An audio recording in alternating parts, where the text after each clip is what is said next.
Hi, my name is Mark Schmidt, and this is my presentation on Benjamin Banneker. He was born November 9th in 1731, Baltimore County, Maryland. He died October 19th, 1806. He was a mathematician, astronomer, writer, and was considered to be one of the first important African-American intellectuals. For his childhood, he worked on his family-owned Banneker farm. He received a formal education during his youth, maintained his property and farm as an adult, and turned his intellectual gifts to national prestige. Despite his many accomplishments, Banneker was forced to navigate the same racial prejudices that many African Americans often faced in both slave and free states. That didn't stop him.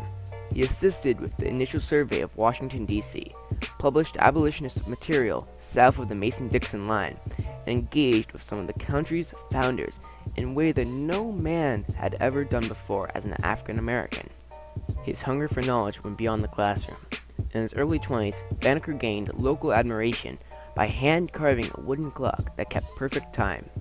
He had studied the gears of a pocket watch given to him by a close friend to master the mechanics. Banneker was encouraged in the study of astronomy by George Ellicott, a Quaker and amateur astronomer whose family owned nearby mills. As early as 1788, Banneker began to make astronomical calculations, and he accurately predicted a solar eclipse that occurred in 1789. In 1791, while working with Andrew Ellicott and others in surveying the land that would become Washington, D.C., with his intense knowledge of agricultural and astronomy, he published his own almanac. The almanac included information on medicines and medical treatments and listed tides. It even had astronomical information and solar eclipses that Banneker had calculated. He published the journal annually from 1791 to 1802. On August 19, 1791, Banneker sent a copy of his first almanac to the Secretary of State, Thomas Jefferson. Banneker's accomplishments extended into the other realms as well, including civil rights.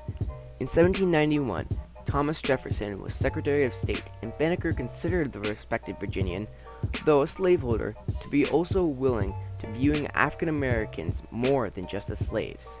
Thus, he wrote a letter to Jefferson, hoping that he would agree. To further support his point, Banneker included the handwritten manuscript of an almanac for 1792. Jefferson quickly acknowledged Banneker's letter, writing a response. He told Banneker that he took the liberty of sending the almanac to the French Institute of Science. Banneker published Jefferson's letter alongside his original piece of correspondence in his 1793 almanac.